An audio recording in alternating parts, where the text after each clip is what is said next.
கிருஷ்ணகிரி மாவட்டம் போச்சம்பள்ளி அடுத்த அகரம் அருகே உள்ள ஆவத்துவாடி கிராமத்தில் 100 ஆண்டுகள் பழமை வாய்ந்த மாரியம்மன் கோயில் திருவிழா வெகு விமர்சையாக நடைபெற்றது. இதில் ஆயிரக்கணக்கான பக்தர்கள் கலந்து கொண்டு தங்களது நேர்த்திக் கடனை செலுத்தினர். விழாவின் முக்கிய நிகழ்வாக கோயில் பூசாரி தலையில் பூங்கரகம் சுமந்தபடி மேலதாளங்கள் மற்றும் பம்பை இசை முழங்க அருள் வந்து ஊர்வலமாக சென்றார். அப்போது கோயிலின் முக்கிய வீதிகளில் ஆண்கள் மற்றும் பெண்கள் ஈரத் துணிகளுடன் தரையில் வரிசையாக கவிழ்ந்து படுத்திருந்தனர். அருள் வந்த நிலையில் இருந்த பூசாரி தரையில் படுத்திருந்த பக்தர்கள் மீது நடந்து சென்று ஆசி வழங்கினார். இவ்வாறு செய்வதன் மூலம் தங்களது தீராத நோய்கள் மற்றும் கஷ்டங்கள் நீங்குவதாக பக்தர்கள் நம்பிக்கையுடன் தெரிவித்தனர்.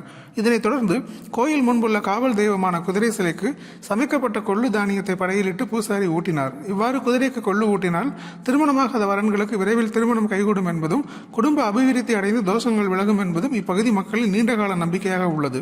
முன்னதாக கிராமத்து பெண்கள் மாவிளக்கு எடுத்து முக்கிய வீதிகள் வழியாக ஊர்வலமாக வந்து அம்மனை வழிபட்டனர்.